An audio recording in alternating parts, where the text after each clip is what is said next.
ศาสนาอื่นๆที่ท่านที่มีปัญญารับฟังเป็นพหูสูตรผู้รับฟังก็ย่อมจะรู้จะเข้าใจว่าสิ่งใดสิ่งหนึ่งมีความเกิดขึ้นเป็นธรรมดาสิ่งนั้นทั้งมวลล้วนมีความดับไปเป็นธรรมดาอย่างเที่ยงแท้แน่นอนนะครับไม่สามารถจะเปลี่ยนแปลงได้เพราะว่าธรรมชาติที่สอนเราให้เห็นทั้งรูปธรรมนามธรรมรูปธรรมก็คือร่างกายนามธรรมก็คือจิตใจและมันสมองของเรา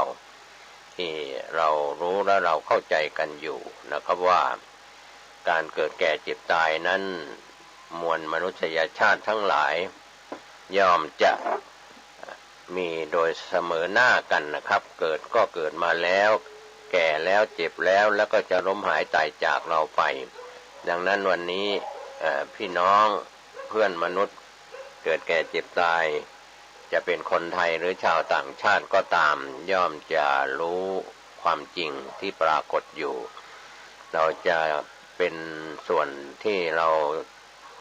สถาบันต่างๆโดยเฉพาะ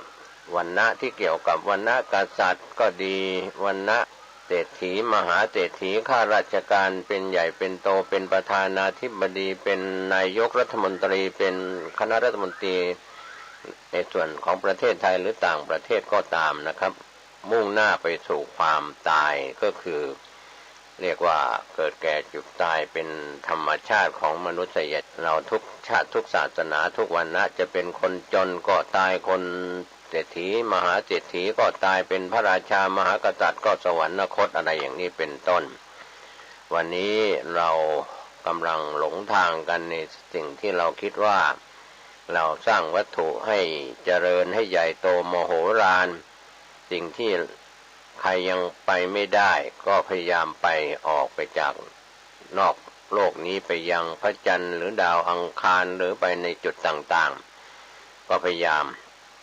แสวงหาไขว่คว้าหาแต่ความจริงเราไปอยู่ที่ไหนก็ไม่พ้นนะครับแม้ที่เราศึกษาในทางพระพุทธศาสนาของชาติการเกิดเป็นมนุษย์นั้นมีอายุในชมพูทวีปต่ำสุดก็10 ปีเป็นอายุไขสูงสุดก็เป็นอสงไขยปีนับไม่ได้ดังนั้นเราจะเห็นได้ว่าตนบุญที่เป็นพระโพธิสัตว์หรือผู้แสวงบุญที่เป็นผู้แสวงหาสร้างบารมีก็จะลงมาเกิดเป็นมนุษย์เสียเป็นส่วนใหญ่จะสร้างพระพุทธรูปใหญ่โตในปางต่างๆก็ดังที่ผู้ดำเนินรายการพัฒนากับผู้ฟังอยู่เสมอว่าพระพุทธรูปที่เราสร้างจะเป็นปางสมาธิปางพระนอนหรือปางลีลาปางต่างๆโดยเฉพาะพระพุทธรูปปางนั่งสมาธิก็ช่างปั้นช่างหล่อเป็นคนไทยก็หน้าเหมือนคนไทยเป็นพระพุทธรูปญี่ปุ่นช่างปั้นช่างหล่อก็เหมือนคนญี่ปุ่นเป็นพระพุทธรูปจีนก็หน้าคล้ายๆคนจีนนะครับไปอยู่ในโซนพระพุทธรูปญี่ปุ่นพระพุทธรูปไทยพระพุทธรูปลังกาพม่านะครับอินเดียเนปาลก็แล้วแต่ในโซนทิเบตหรือประเทศที่ในกลุ่มชาติพันธุ์ที่เขานับถือพระพุทธศาสนาปัจจุบันนั้นก็มีการรวมกลุ่มเป็นพุทธศาสนิกสัมพันธ์แห่งโลกชาวพุทธทั่วโลกหลายประเทศแม้ในกลุ่ม209ประเทศทั่วโลกประเทศเล็กประเทศใหญ่ก็มีพี่น้องชาวพุทธที่เป็นคนไทยจะไปได้สามีเป็นชาวฝรั่งหรือจะได้ภรรยาเป็นชาวฝรั่งก็แล้วแต่เรียกว่าหญิงไทยไปได้ชาวต่างชาตินานาชาติหรือว่าชายไทยไปได้หญิงต่างชาตินานาชาตินอกจากคนไทยด้วยกันชาติพันธุ์เหล่านั้นโดยเฉพาะชาติพันธุ์ของกลุ่มในเอเชียไม่ว่าจะเป็นของไทยของพม่าลาวเวียดนามกัมพูชาในส่วนเดิมๆอย่างเช่นมาเลเซียสิงคโปร์อินโดนีเซียอะไรก็เป็นอิทธิพลของพุทธในยุคอดีตถ้าเราได้ศึกษาประวัติศาสตร์ของพระพุทธศาสนาจากประเทศอินเดียมาสู่ประเทศสุวรรณภูมิหรือสยามประเทศก็แล้วแต่รอบๆนี้มีศรีลังกามีประเทศต่างๆที่เจริญด้วยพระพุทธศาสนาพม่า ลาวรวมไปถึงจีนในแผ่นดินใหญ่ก็แล้วแต่อย่างเช่นโซนของคุณหมิงหรือ12ปันนานี่ก็เป็นคนไทยที่ยอมรับนับถือพระพุทธศาสนาจากประวัติศาสตร์เราก็ได้ศึกษากันสิ่งที่เราเชื่อมั่นว่าเป็นแดนของพุทธศาสนาก็มีสิ่งที่เป็นเอกลักษณ์อยู่พระธาตุพระเจดีย์หรือในส่วนของปูชนียสถานพุทธสถานที่เกี่ยวข้องเราไปดูประเทศเพื่อนบ้านไม่ว่าจะเป็นกัมพูชาหรือเวียดนามหรือพม่าเมียนมาในปัจจุบันก็ยังมีเป็นแดนพุทธศาสนาลังกาก็เช่นเดียวกันศรีลังกาเนปาลอินเดียก็มีส่วนสิ่งที่เราได้เคยพบเจอพี่น้องคนไทยที่อยู่ในแคว้นอัสสัมก็เป็นคนไทยมีพฤติกรรมเหมือนคนไทยเราการแต่งกายที่เขาไปไหว้พระที่แดนสังเวชนียสถานที่พุทธคยาแคว้นอัสสัมที่อยู่ในอินเดียก็เป็นกลุ่มชาติพันธุ์ที่เป็นคนไทยในอินเดียก็ใหญ่โตพอๆกับประเทศไทยถัดมาทางตะวันออกจากแคว้นอัสสัมคนไทยก็อยู่ในโซนของพี่น้องไทยใหญ่อยู่ในประเทศ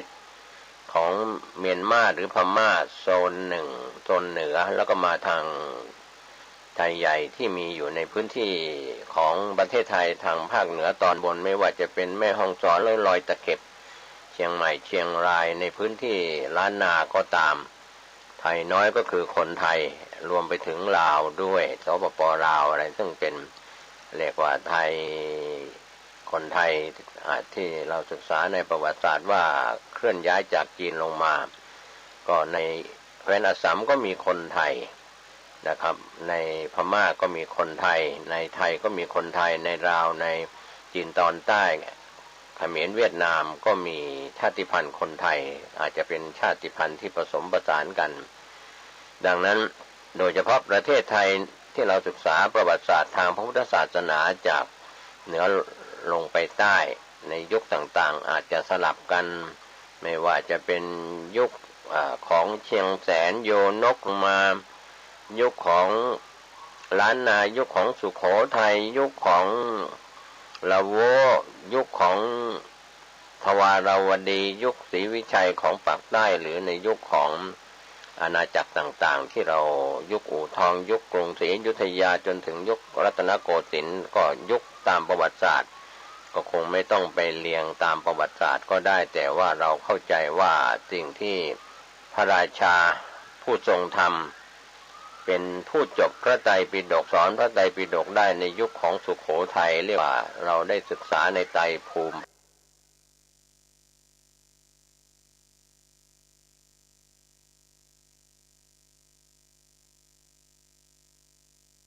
พระร่วงคำว่าไตรภูมิก็คือพระไตรปิฎก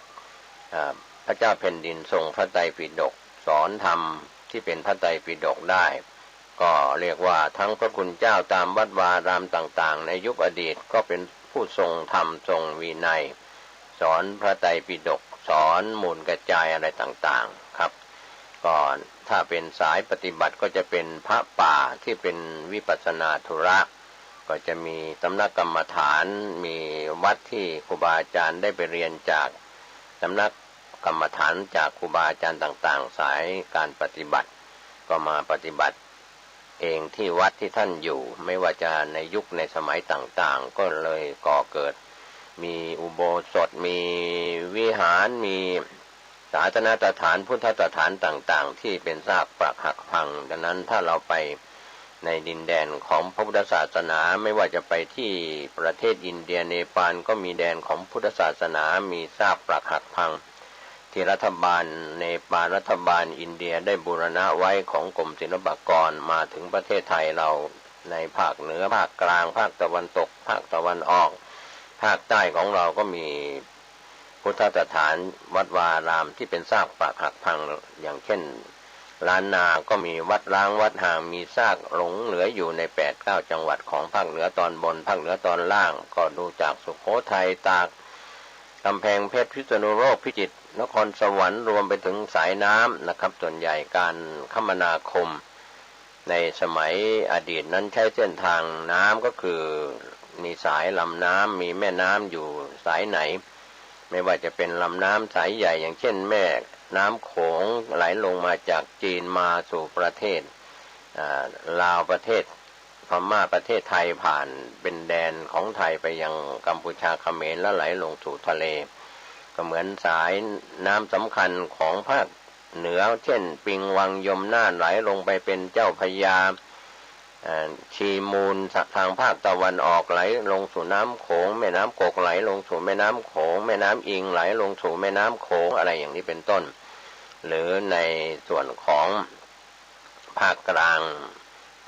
ในสายน้ำต่างๆที่ไหลลงสู่เป็นแม่น้ำท่าจีนแม่น้ำน้อยแม่น้ำต่างๆสายต่างๆก็ไหลลงสู่ทะเลที่อ่าวไทยอะไรอย่างนี้สายแม่น้ำทางภาคใต้ก็เช่นเดียวกันไหลลงสู่ทะเลก็ถือว่า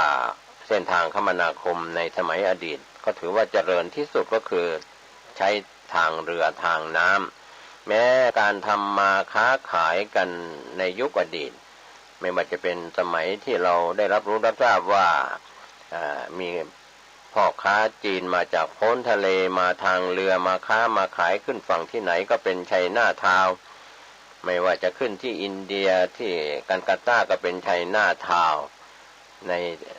พี่น้องชาวจีนที่มาจากพ้นทะเลมาค้ามาขายมาทำมาหากินมาเป็นชาติพันธุ์ที่ผสมกันในชาติไหนไปอยู่ที่ไหนก็จะเป็นชาติพันธุ์ผสมพันธุ์กันแต่สิ่งหนึ่งที่ทำให้เราเห็นว่าพุทธศาสนาหรือวัดวารามต่างๆในยุคอดีตที่มีวัดอยู่สองฝั่งริมน้ำสายสำคัญนะครับดูจากแม่น้ำปิงของเชียงใหม่ก็จะมีวัดอยู่สองฝั่งน้ำปิงลงไปร่วมกับแม่น้ำวังของชาวจังหวัด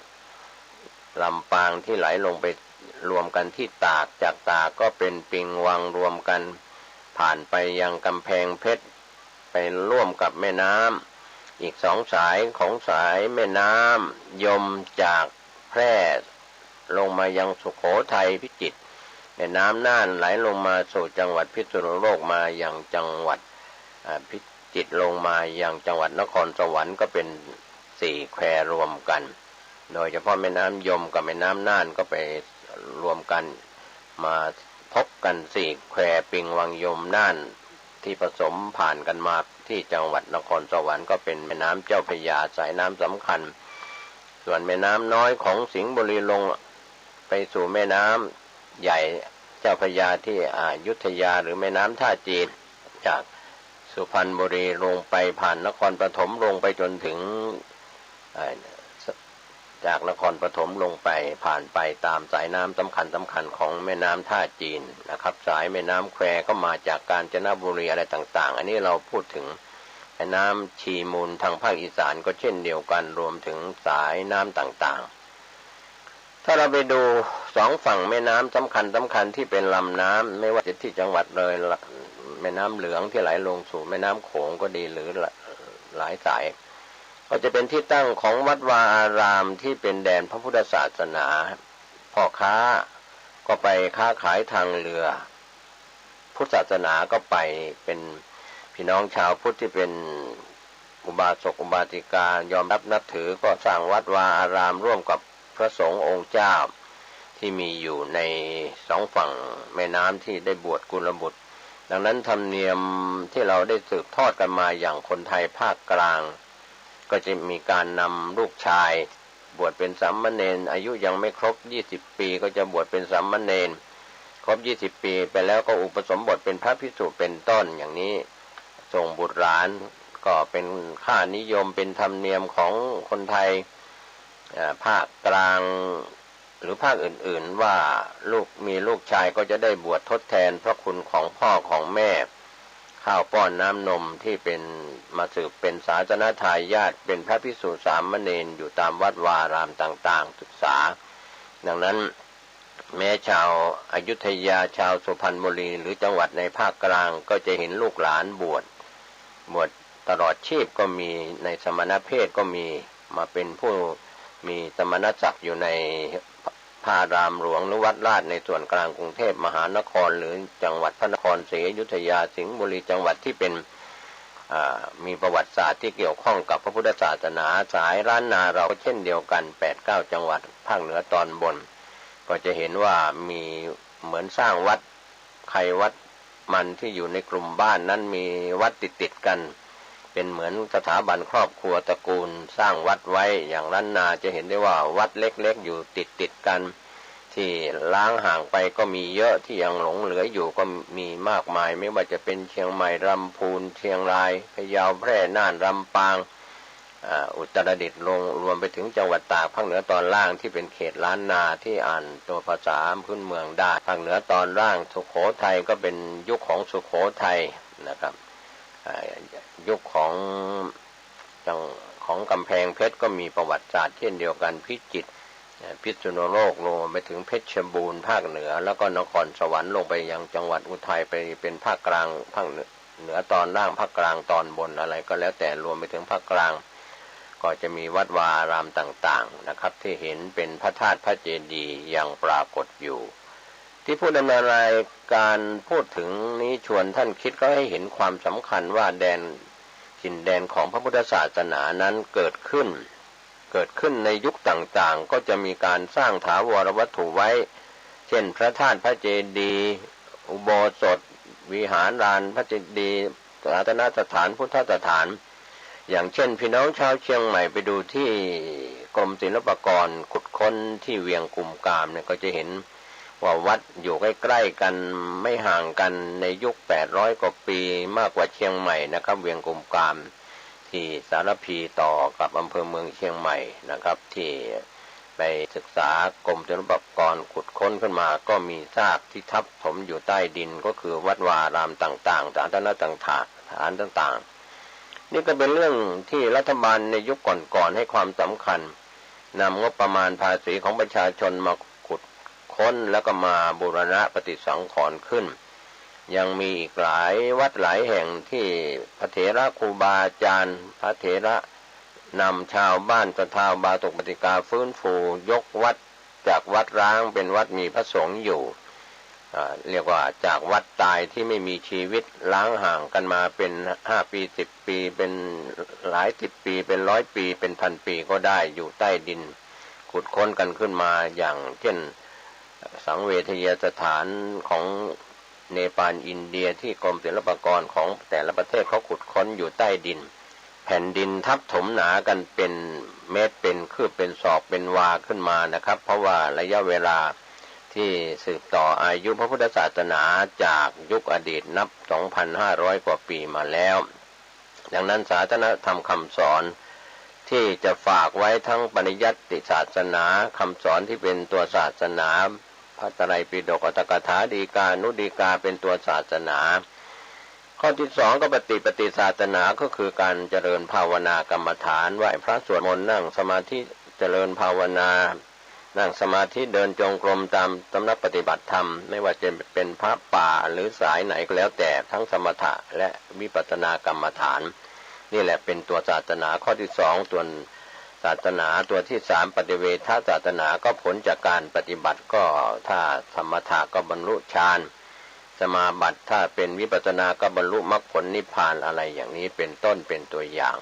ดังนั้นศาสนา3อย่างก็คือปริยัติศาสนาปฏิศาสนาและปฏิเวทศาสนาเราก็อย่าไปหลงว่าโบสถ์เป็นตัวศาสนาเป็นศาสนสถานไปแล้วก็พระภิกษุสามเณรที่นุ่งเหลืองห่มเหลืองก็เป็นบุคคลในศาสนาปุคละที่เป็นบุคคลอุบาสกบาติกาเราไม่ใช่ตัวศาสนาแต่เป็นบุคคลที่จะได้สืบทอดอายุพระพุทธศาสนาสืบทอดทั้งปริยัติปฏิบัติผลที่เกิดขึ้นก็เป็นปัจจตังรู้เฉพาะตนสำหรับพระภิกษุสามเณรอุบาสกบาติกาที่ได้ปฏิบัติธรรมก็ย่อมบรรลุธรรมหมดสิ้นจากอาสวะกิเลสไปตามกรรมฐานที่ตนเองภาวนาตนเองที่ได้ปฏิบัติส่วนใหญ่เนื้อแท้แก่นแท้ก็ออกจากจิตใจ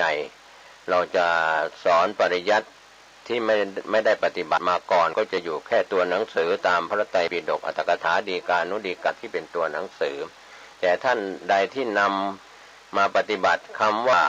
ภาวนาสมถะภาวนาวิปัสสนาภาวนาภ าวนานั้นเป็นอารมณ์ที่เป็นปัจจุบันถ้าเจริญสมถะก็มี40ประการถ้าวิปัสสนาก็เป็นวิปัสสนาภูมิ6อย่างนี้เป็นต้นเป็นตัวอย่างก็ตัวแท้แก่นแท้ศาสนาจะมีสัทธรรมปฏิรูปปลอมปนมากขึ้นในยุคปัจจุบันเราก็ลองดูว่าพระภิกษุสามเณรมีเรื่องราวที่เกี่ยวข้อง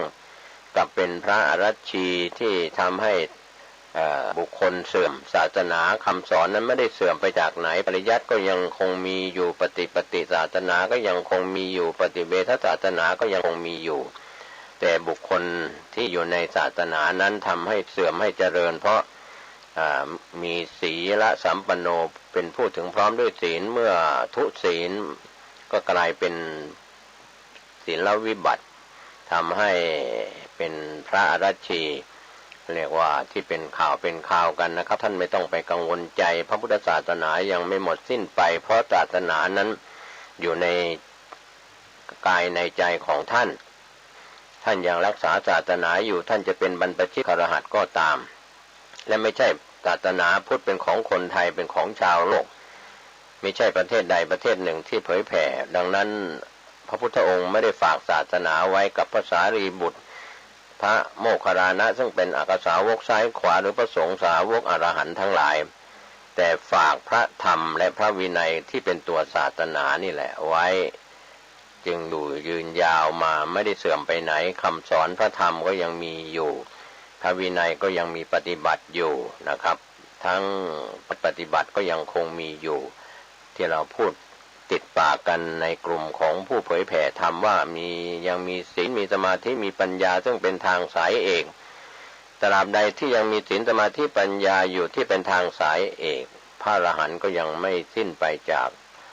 โลกนี้ใบนี้ของมนุษย์ชาวชมพูทวีปทำไมพูดเฉพาะชาวชมพูทวีปที่เป็นแดนที่สร้างบุญบารมีเพราะว่ามนุษย์ในยามที่เสื่อมจากศีลไม่ปฏิบัติตามศีลและกฎหมายของฝ่ายบ้านเมืองก็จะทำให้อายุสั้นลงเพราะว่าคนเราเกิดโรคภัยไข้เจ็บเบียดเบียนเป็นพยาธิเป็นโรคภัยไข้เจ็บเบียดเบียนเป็นความเสียหายการเจ็บป่วยในสถานการณ์ปัจจุบันก็บอกว่าโควิด -19 ก็คงอยู่กับเราไม่นานเดี๋ยวก็จะมีโรคสายพันธุ์ใหม่เข้ามาเปลี่ยนไปตามยุคตามกาลเวลาของโลกนะครับอายุของมนุษย์เราเนี่ยเกิดจากความที่เกิดโลภโมโทสันความโกรธความลุ่มหลงในวัตถุมากกว่าด้านจิตใจไม่ได้สนใจทางจิตใจทางสมองไม่ได้แสวงหาความสงบก็ทำให้เรามีอายุสั้นน้อยลง100 ปีลดลงไป1 ปีสมัยพุทธกาลนะอายุไขมนุษย์100 ปีลดลงมาเหลือปัจจุบันไป2,500 กว่าปีก็เหลือ75 ปีเป็นอายุไขแล้วก็จะลดลงไปอีกนะครับเป็นกาลียุคแห่งการเข็นฆ่าทะเลาะเบาะแว้งขัดแย้งกันสงครามกลางเมืองสงครามระหว่างประเทศสงครามโลกอะไรต่างๆก็จะเกิดขึ้นห้ำหั่นกันเป็นหอกเป็นดาบเป็นนิวเคลียร์เป็นปรมาณูเป็นการใช้วิธีทางไกลยิงถล่มทลายกันก็คงจะมีในปัจจุบันหรือไปต่อไปในอนาคตนะครับเพราะว่าไม่เอาศีล5 ข้อ 5 ประการก็อายุก็สั้นลงถ้าตราบใดมนุษย์เรารักสั้นคงเป็นผู้ทรงศีลปฏิบัติตามศีลก็จะอายุมั่นขวัญยืนขึ้นดังนั้นวันนี้ที่ผู้ดำเนินรายการชวนท่านคิดพิจารณาก็เรื่องของการเน้นในเรื่องของศาสนา3ที่เป็นปริยัติศาสนาเราจะต้องช่วยกันเผยแผ่หลักธรรมคำสอนแล้วข้อที่2จะต้องตัวท่านเองก็จะต้องลงมือปฏิบัติแล้วก็ผลที่เกิดจากการเรียนการปฏิบัติก็เป็นตัวศาสนาที่เกิดจากผลการศึกษาการปฏิบัติศาสนาจะอยู่ต่อไปยังไม่หมดสิ้นจนกว่าจะครบ 5,000 พรรษานะครับในยุคของโคตมะสักยมุนีครับวันนี้ก่อนเชิญชวนท่านช่วยกันรักษาศาสนาไม่รักษาตัวบุคคลที่เป็นพระภิกษุสามเณรหรืออุบาสกอุบาสิกาแต่รักษาพระพุทธศาสนาที่อยู่ในจิตในใจของท่านที่เป็นปริยัติปฏิบัติปฏิเวทนะครับของทุกคนทุกท่าน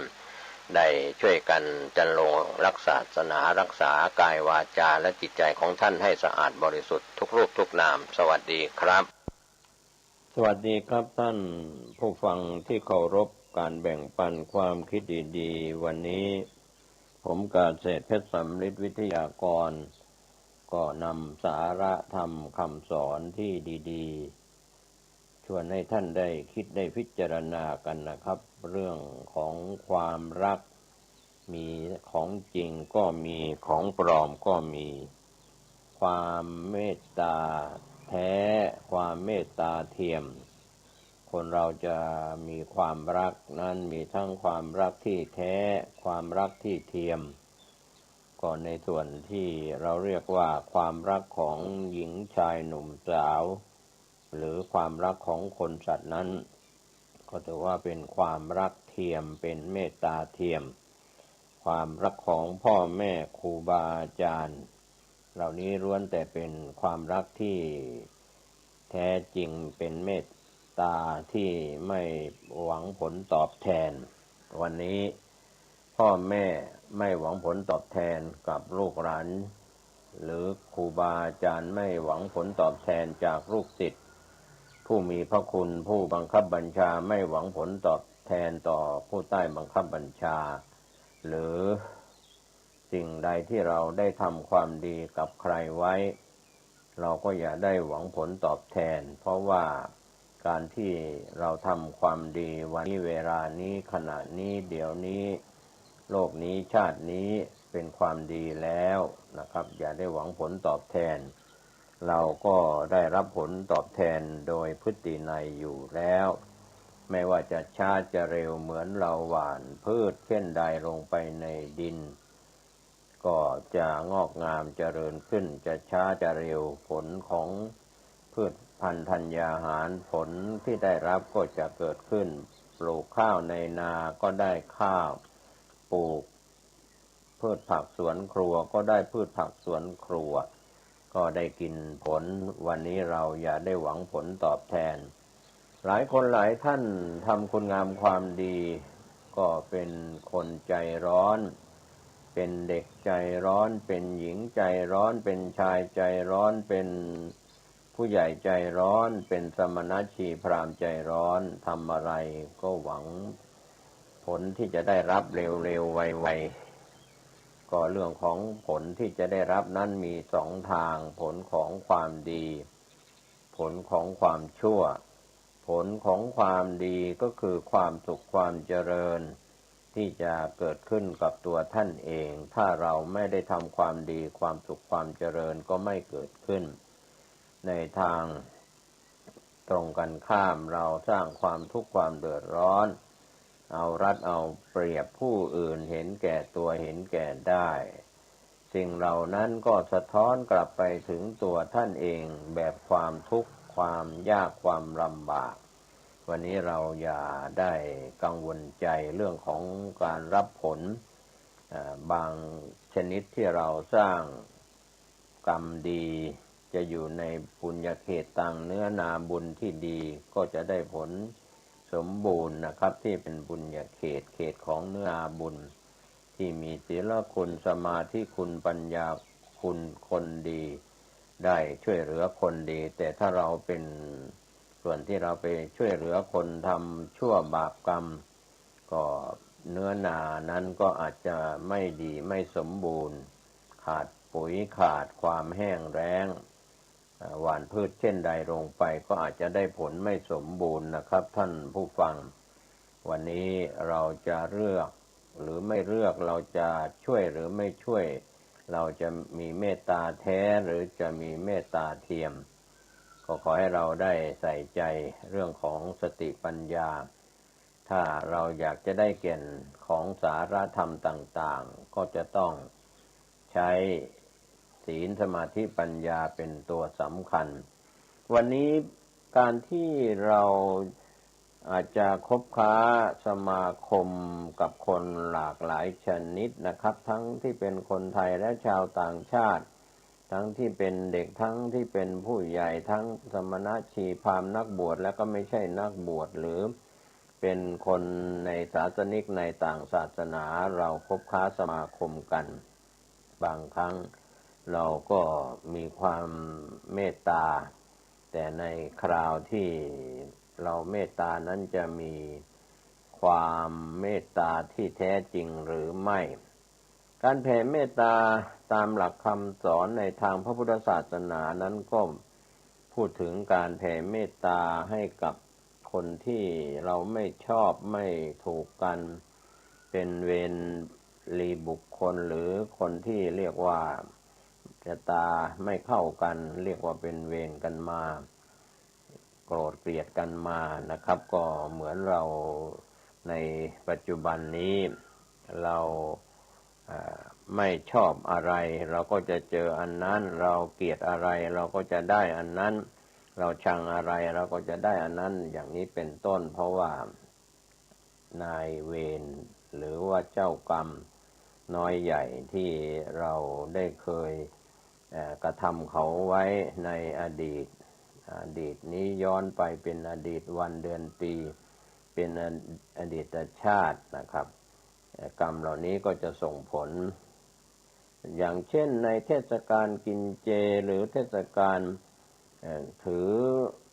กินเจหรือมังสวิรัติของผู้ที่เคร่งครัดในเรื่องของการไม่กินเนื้อสัตว์ก็เราก็จะเห็นได้ว่าหลายคนไม่กินเนื้อสัตว์ไม่ว่าจะเป็นเนื้อหมูวัวควายปลาสัตว์ต่างๆก็ถือว่าไม่อยากจะไปมีเวรมีกรรมกับสัตว์เหล่านั้นแม้ว่า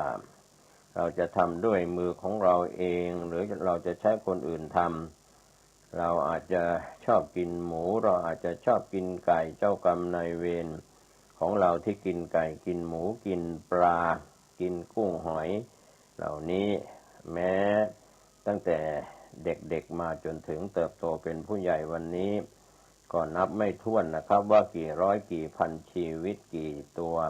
เจ้ากรรมนายเวรทั้งหลายนั้นมีมากมายที่เสียสละเนื้อหนังมังสาให้เรากินอวัยวะส่วนใดส่วนหนึ่งให้เราได้กินมาทำต้มยำทำแกงมาทำกับข้าวมาทำเป็นอาหารล้วนแล้วแต่ทำให้มีส่วนมาจากชีวิตของสัตว์น้อยใหญ่บางครั้งเราอยู่คนเดียวก็อาจจะไม่คิดไม่อยากจะแผ่เมตตาให้กับสัตว์น้อยสัตว์ใหญ่แต่ถ้าเรานึกถึงว่าทุกวันนี้เรากินเนื้อสัตว์ไปทุกวันเราจะสละเรื่องการเว้นบ้างในช่วงเทศกาลกินเจของพี่น้องคนจีนแผ่นดินใหญ่หรือของพี่น้องคนจีนชาวไทยเชื้อสายจีนอะไรก็แล้วแต่ทั้งไทยทั้งเทศที่อยู่ในประเทศไทยหรือต่างประเทศก็อาจจะมีการงดเว้นการกินเจไม่กินเนื้อสัตว์ที่เป็นมังสวิรัติก็ถ้าเรามองดูแล้วเหมือนว่าเขาสละเลือดเนื้อชีวิตเขาให้เราได้กินก็อาจจะขาดที่เรียกว่าเขาก็อาจจะเป็นเวรีก่อนจิตเขาจะตายจะแตกดับเขาอาจจะอาฆาตคนที่ฆ่าเขารังแกเขาเบียดเบียนเขาทรมานเขาที่เป็นทั้งคนและสัตว์ดังนั้นวันนี้ถ้าเราเชื่อเรื่องกรรมและผลของกรรมเราก็อาจจะมองว่าบางครั้งโรคมะเร็งเป็นเนื้อร้ายคนกินเนื้อไม่กินเนื้อก็อาจจะเป็นได้มะเร็งเป็นเชื้อโรคชนิดหนึ่งโดยอาจจะหมอหาสาเหตุไม่ทราบสาเหตุว่าเหตุที่พบเป็นมะเร็งก็เรียกว่ามาจาก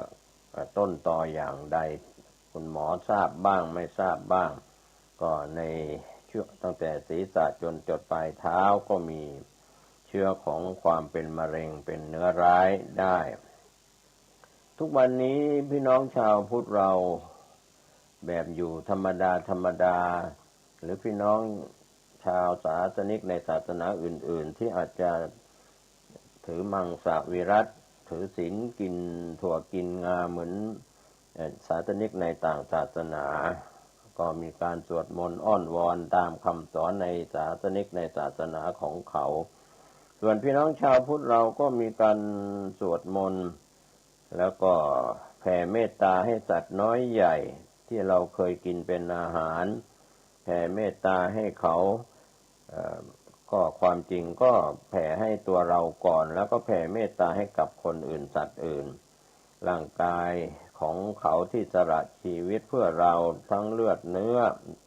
ครับเป็นพลังงานชีวิตให้เราได้กินเติบโตมา ก็เรียกว่าอาหารนั้นจะบริสุทธิ์ไม่บริสุทธิ์นั้นอาจจะอยู่ด้วยเจตนาการฆ่าที่ตายเราไม่ได้เจาะจงเพื่อฆ่าเขาไม่ได้ยินไม่ได้รังเกียจก็อาจจะถือว่าเป็นเนื้อแต่ว่าบริสุทธิ์ไม่บริสุทธิ์นั้นก็จะต้องไปกำหนดกันทางด้านศีลสมาธิปัญญาที่เป็นทางหลุดพ้นแห่งกองทุกข์ไม่ใช่อยู่ที่เรื่องของการกินวันนี้เราแผ่เมตตาง่ายๆแบบชาวพุทธเราก็จะต้องแผ่เมตตาให้กับตนเองก่อนส่วนขั้นสุดท้ายก็คือแผ่เมตตาให้กับศัตรูนั้นอาจจะยากหน่อยลำบากใจหน่อยเพราะว่าคนไม่ถูกกันเคยทะเลาะเบาะแว้งกันขัดแย้งกันก็เป็นสิ่งที่จะแผ่ไปได้โดยยากในเรื่องของการแผ่เมตตานั้นเป็นเรื่องของความรักตนก็คือเราแผ่เมตตาให้กับตัวเองก่อนก็จะได้มีพลังแห่งเมตตาในตัวตนแล้วก็แผ่เมตตาไปยังคนอื่นสัตว์อื่นก็อย่างตัวอย่างถ้าเราคนที่สำนึกในความขอบคุณในหลายชีวิตที่ถูกปรุงเป็นอาหารอร่อยวางไว้บนโต๊ะอาหารตามสถานงานเลี้ยงต่างๆโรงแรมต่างๆภัตตาคารต่างๆร้านอาหารต่างๆร้านตามสั่งต่างๆที่อาหารรอคอยเราที่เข้าไปอุดหนุนที่จะเข้าไปรับประทานที่งานเลี้ยงโต๊ะเลี้ยงก็จะร่วมวงขบเคี้ยวดูเหมือนว่าเราอาจจะไม่ค่อยได้คิดอะไรเรามองเห็นทุกสิ่งทุกอย่างที่วางอยู่บนโต๊ะอาหารมีความอร่อยทั้งที่ความจริงนั้นก็คือเราก็กินซากศพหมูซากศพวัวซากศพไก่ซากศพกุ้งซากศพปูซากศพปลาคิดดูก็อาจจะหายหิวทันทีถ้าเราคิดว่าเป็นศพซากศพเหล่านั้นเราก็อาจจะกินได้ไม่กี่ชั่วโมงเนื้อหมูเนื้อไก่เนื้อปลาหูฉลามที่ว่าราคาแพงๆเรากินเข้าไปก็ถูกย่อยเป็นพลังงานส่วนกากอาหารก็เน่าเหม็นเป็นอันตราย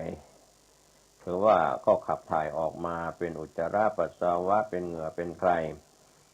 ในส่วนที่ทางด้านจิตใจเราอาจจะไม่ได้คิดว่าเรากำลังกินสัตว์อื่นชีวิตเราถูกเลี้ยงด้วยชีวิตของสัตว์อื่นๆอยู่ก็เรียกว่ากินก็เป็นการต่ออายุวันหนึ่งเราต่ออายุ3เวลาเช้ากลางวันเย็นหรือตามสะดวกที่เราจะรับประทานเวลาเราประหารชีวิตสัตว์ฆ่าสัตว์อื่นหลายสิบตัวหลายสิบชีวิตจะขนาดใหญ่ขนาดกลางขนาดเล็กบางทีไข่ยังอยู่ในท้องเช่นไข่ในท้องปลาเราก็กินหากเขาได้เกิดมาเป็นตัวก็คงจะมีปลาจำนวนมากมหาศาลแต่เรากินปลาในขณะที่ปลากำลังมีไข่พร้อมที่จะเกิดลูกหลานอีกเรานำมาเคี้ยวมากินกับข้าวเพียงคำเดียวเหล่านี้ก็ถือว่าเป็นความอร่อยของผู้บริโภคแต่การแผ่เมตตาให้สัตว์น้อยสัตว์ใหญ่เรากินเป็นอาหารสิ่งที่ควรแสดงความขอบคุณและให้อภัยต่อกันและกันก็คือความรู้สึกว่าเรามีส่วนร่วมในชีวิตของเราเขามาสร้างให้เรามีชีวิตที่เรากินเนื้อสัตว์เนื้อปลาเนื้อหมูหรือสิ่งที่เป็นเนื้อก็เหมือนเรายินดีต้อนรับแขกที่เดินเข้ามาพักในบ้านเราแขกที่เข้ามาในบ้านเราก็จะรู้สึกอบอุ่นเพราะเราต้อนรับดีของเจ้าบ้านต่อมาในเรื่องของการแผ่เมตตาถึงคนที่เรารักคนที่เรารู้สึกว่าเขาเป็นศัตรูกับเราเนี่ยที่เรารู้สึกเกลียดรู้สึกชังเหลือเกินไม่อยากพูดถึงจะพูดก็พูดน้อยไม่พูดเลยอย่างนี้ไม่อยากไปร่วมงานไม่อยากเกี่ยวข้องไม่อยากเห็นหน้าโดยธรรมชาติของมนุษย์เรานะครับท่านผู้ฟังยิ่งเกลียดกับยิ่งได้อยู่ใกล้ยิ่งโกรธก็ยิ่งถูกแกล้งท เขาทำอะไรลงไปก็ดูเหมือนจะขัดใจขวางหูขวางตาไปเสียหมดเพราะเราตั้งใจไว้ผิดเสียแล้วเพียงแต่เห็นว่าเป็นทุกข์เขาทำปากขมุบขมิบอยู่ไกลๆทั้งที่เราไม่ได้ยินเสียงเรายังคิดว่าเขากำลังด่าเราก็ได้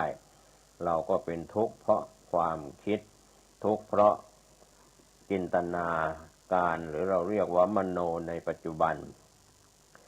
เป็นความผิดของเราเองไม่ใช่ความผิดของเขาบางทีเขาก็แกล้งให้เราเป็นทุกข์เพราะรู้ว่าการให้ยาพิษเรายินดีรับมาดื่มก็เป็นความผิดของเราเองเรากำลังจุดไฟเผาเราต่างหากนะครับสิ่งที่เราได้รับกันเข้ามาท่านผู้ฟังครับก็อาจจะเป็นเรื่องน่าคิดว่าคนเราเนี่ยชอบมองหาจับผิดคนอื่นชอบจับผิดแล้วก็เค้นหาความผิดของคนอื่นเรียกว่าวันคืนก็เรียกว่ามองคนในแง่ร้ายคนที่จะคบค้าสมาคมก็ไปมองหาแต่ความคิดที่ผิดความชั่วของเขามีเท่าไหร่ก็มองไปเฟ้นไปหาไปสืบไปถามแต่ความจริงถ้าเรามองในแง่ดีก็จะเห็นความดีของคนที่เรากำลังไปสืบไปค้นไปแสวงหาสิ่งเหล่านั้นก็มีอยู่สองทางในตัวคนที่เรากำลังจับถูกจับผิดอยู่จับผิดก็ถือว่าเป็นการที่คิดผิดไปจับผิดเขาก็อาจจะไม่ได้ผิดทั้งหมดเราจะไปเป็นผู้พิพากษาตัดสินว่าเขาถูกเขาผิด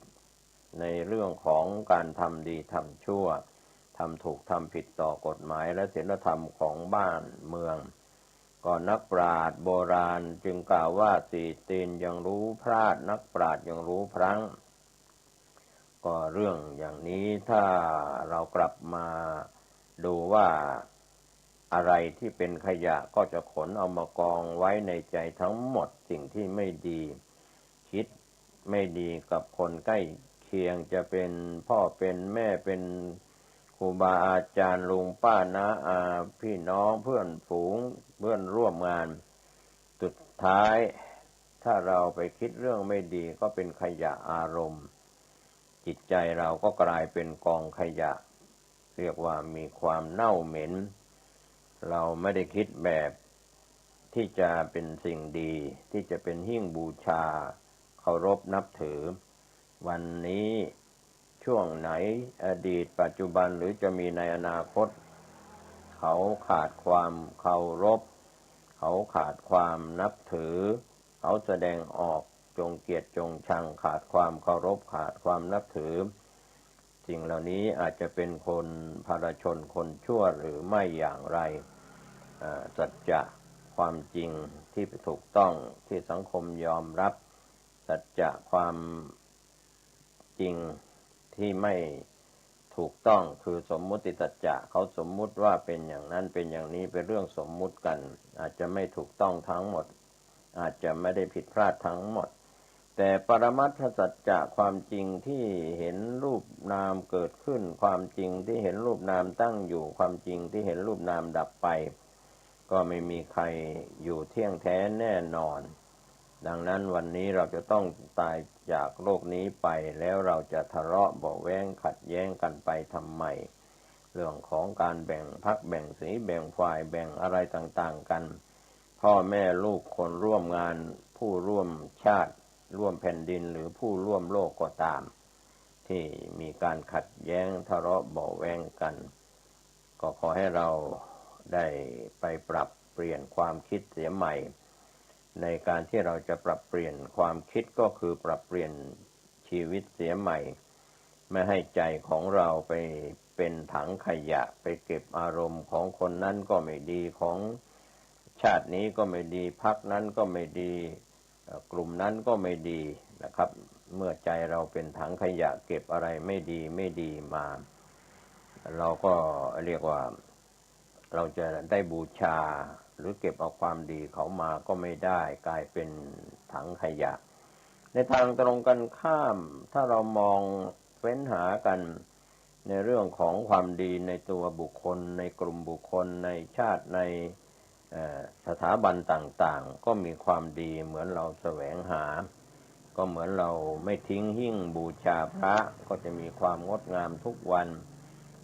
หิ้งพระแท่นพระก็จะถูกบูชาด้วยดอกไม้สดก็ดีสิ่งของดีๆน้ำอบน้ำหอมความงดงามทุกวันก็จะเกิดขึ้นเรียกว่ามองหาคนดีมองหาความดีคบกับคนดีๆมองคนในแง่ดีมองในแง่บวกคิดบวกพูดบวกอะไรอย่างนี้เรียกว่าทำอะไรก็เป็นบวกเป็นเรื่องดีๆเรียกว่าได้กำไรทางใจไปในทางตรงกันข้ามถ้าไปมองอะไรก็มองในแง่ลบคิดก็ลบพูดในทางลบเรียกว่านอกจากตัวเองจะเป็นทุกข์แล้วก็ทำให้ผู้อยู่รอบข้างรอบตัวเป็นทุกข์ตามไปด้วยเราควรจะหลีกเลี่ยงคนที่คิดในทางลบเพราะทำให้ชีวิตของเราติดลบไปด้วยนะครับท่านผู้ฟังก็การแผ่เมตตาให้กับคนที่เป็นศัตรูนั้นจึงเป็นเรื่องยากแต่ถ้าแผ่เมตตาให้กับคนที่เรารักนั้นก็จะเป็นเรื่องง่ายโดยธรรมชาติแล้วคนที่เรารักกันชอบกันก็อยากไปคบหาสมาคมกันเรารักใครมากเราก็อยากยกให้อะไรดีๆให้เขาเสียหมดมีอะไรก็ให้หมดโดยไม่รู้สึกเสียดายบางครั้งเขาก็ไม่ใช่อยากได้คนที่เราให้เขาไปเขายังอุตส่าห์ยัดเยียดให้เลยถ้าพอใจภูมิใจพอเขาไม่รับก็อาจเราจะมีความรู้สึกลึกๆในใจว่าเขาไม่สนใจไม่ใส่ใจไม่ยินดีต้อนรับในความเมตตาของเราผ่านจะกลายเป็นคนร้ายคิดร้ายต่อไปได้คนเราจะเกลียดจะชังกันเพราะเรื่องแบ่งใจนี่แหละครับไม่มีอะไรเที่ยงแท้แน่นอนเรื่องง่ายก็มักเป็นเรื่องยากไปเรื่องที่จะแผ่เมตตาก็จะเกิดในเรื่องของจิตใจก็จะคับแคบลงในเรื่องของความรักไม่เกิดขึ้นวันนี้การแผ่เมตตาให้กับตนเองแล้วก่อนแล้วก็แผ่ไปยังคนที่เรารักเราเคารพเรานับถือส่วนคนที่เราเกลียดเราชังนั้นก็คงเป็นด่านสุดท้ายธรรมชาติของมนุษย์เราจะเกลียดชังใครแม้เงาเราก็ไม่อยากเห็นไม่มีอะไรที่เราไม่อยากให้เราก็ไม่ต้องการอยากจะไม่มีส่วนเกี่ยวข้องกับคนที่เราเกลียดเราชังเดินคนละเส้นทางห่างกันได้ก็ยิ่งดีก็อย่าลืมนะครับท่านผู้ฟังอย่าลืมคิดว่ายิ่งเดินหนีก็ยิ่งถูกวิ่งตามขนาดข้ามภพข้ามชาติเลยทีเดียวใครที่คิดบ้างว่าศัตรูบางคนนั้นตั้งความปรารถนาขอไปเกิดเป็นลูกของเราก็มีเพราะเขาจะเผาผลาญจิตใจของเราให้ถึงที่สุดลูกบางคนเกิดมาเพื่อผลาญทรัพย์สินสมบัติมรดกของพ่อแม่เท่าไหร่ก็ไม่มีเหลือก็ทำให้พ่อแม่เกิดทุกข์ใจสอนอะไรก็ไม่ได้ไม่ฟังเรียกว่าบอกก็ไม่ฟังทำให้พ่อแม่นอนเป็นทุกข์จมอยู่กองทุกข์เพราะลูกบางคนพ่อแม่ถึงขนาดตัดขาดจากกองมรดกไม่เป็นพ่อเป็นแม่เป็นลูกกันทีเดียวนะครับท่านผู้ฟังก็เป็นเรื่องที่น่าแปลกเหลือเกินที่ชังใครก็มักจะได้เกี่ยวข้องกับคนนั้นไม่อยากเห็นหน้าใครก็มักจะได้เห็นเขาอยู่บ่อยๆยิ่งเกลียดชังก็ยิ่งได้ยิ่งใกล้ก็ยิ่งเขาเรียกว่ายิ่งใกล้ขนาดไหนก็ต้องมาเป็นคู่ชีวิตคนที่คู่ชังที่เคยไม่ถูกกันมาก่อนอะไรอย่างนี้เป็นเหตุการณ์ที่ตลกเรียกว่าจากเรื่องที่จะดีๆเป็นดีก็จากเรื่องร้ายก็อาจจะเป็นร้ายหรือเรื่องจากร้ายๆกลายเป็นดีก็มาสรุปให้เห็นอย่างชัดเจนนะครับท่านผู้ฟังผู้มีปัญญาบารมีอยู่แล้วว่าพลังของความคิดเนี่ยถ้าคิดดีๆก็จะถูกปลดปล่อยสารหลั่งสารอะไรดีๆออกมาทั้งหน้าตาท่าทางกิริยามารยาทคำพูด ก็จะออกมาดีๆในทางตรงข้ามคนที่คิดอะไรแย่ๆโดยเฉพาะสังเกตดูให้ดีว่าเราคิดเกลียดใครเมื่อใดเราก็เท่ากับเราทาสีลงบนผ้าที่สีกำลังเลือนหายไปความโกรธก็ดีคิดจะโกรธก็เท่ากับตอกย้ำให้เราเห็นความรู้สึกโกรธนั้นเป็นทั้งความคิดทางใจขยายออกไปทางปากไปทางการกระทำทางกายก็ไม่ดีต่อคนคนนั้นก็เรียกว่ามีความพลังแห่งความชั่วร้ายเรียกว่าเลิกก็ไม่ดียามก็ไม่ดีเพราะถ้าเราเริ่มคิดไม่ดีพูดไม่ดีทำไม่ดีเราอย่าไปแสวงหาฤกษ์ดียามดีที่ไหนเลยนอกจากเราแสวงหาทางด้านจิตใจของเราเริ่มต้นทางใจนั่นแหละครับท่านผู้ฟังเริ่มคิดดีๆเริ่มพูดดีๆแล้วก็เริ่มทำอะไรดีๆก็จะเป็นที่ยอมรับให้เขาเคารพให้เขานับถือเป็นที่ยอมรับของสังคมไม่ว่าจะเป็นวัฒนธรรมประเพณีใดๆก็มีส่วนสำคัญนะครับท่านผู้ฟังวันนี้เราพูดถึงการแผ่ความรักความปรารถนาดีเราแผ่ให้ตนเองก่อนแผ่ไปยังคนที่เรารักแผ่ไปยังคนที่เรารักบ้างชังบ้างแล้วก็แผ่ไปคนสุดท้ายคนที่เป็นศัตรูที่เราไม่ชอบกันเกลียดชังกันอย่างนี้เป็นต้นก็เริ่มต้นการแก้ไขก็คือแก้ไขที่ใจคิดอะไรดีๆพูดอะไรดีๆทำอะไรดีๆก็จะเป็นสีแก่ตัวทุกรูปทุกนามวันนี้กรมเกษตรเพชรสมฤทธิ์วิทยากรแบ่งปันความคิดดีๆหวังว่าจะปรับพลังความคิดทางลบเป็นพลังเลวร้ายปรับความคิดเป็นพลังทางบวกเป็นพลังที่ดีสุขกายสุขใจทุกรูปทุกนามทั้งคนและสัตว์ทั้งมนุษย์อมนุษย์โดยทั่วหน้ากันสวัสดีครับ